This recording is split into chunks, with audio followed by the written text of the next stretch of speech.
देखिए, ये बदकिस्मती से एक रूटीन जैसा बन गया। इससे पहले आपने देखा हम वहाँ छत्रबल तबेला ग्राउंड गए थे, वहाँ भी यही मसला है।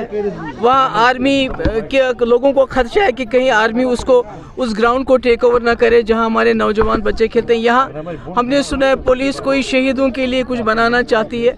मैं कहती हूँ इतनी जगह है, सारी जम्मू कश्मीर की जगह है जो पुलिस जहाँ अपने शहीदों के लिए कोई बना सकती है। ये तो यहाँ के लोगों के लिए खेलने की है। हमारे नौजवान जो लड़के लड़कियाँ जो खुदा ना खास्ता ड्रग्स की तरफ चले जाते हैं, दूसरे गलत कामों की तरफ चले जाते हैं।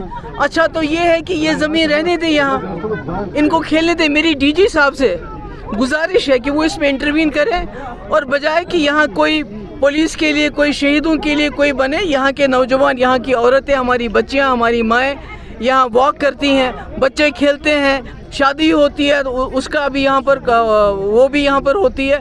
तो मेरी गुजारिश है डीजी साहब से इसमें इंटरवीन करें और इस ज़मीन को यहाँ के लोगों के लिए मुख्तस करें ताकि यहाँ के नौजवान इसमें जो खेल रहे हैं वो कंटिन्यू करें इसमें खेलना। और इस किस्म से आपस में तजाद हो जाता है।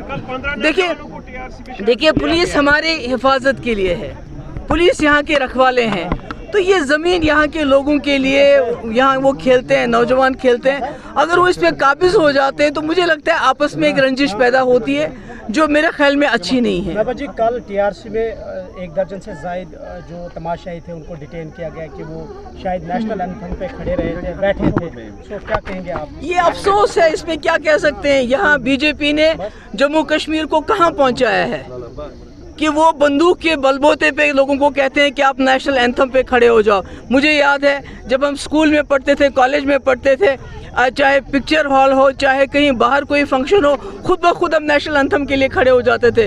हमें कोई बंदूक लेके पीछे खड़ा नहीं होता था। आज बंदूक लेके लोगों को कहते हैं खड़े हो जाओ, ये तो इनकी नाकामी है। मैम, मध्य प्रदेश में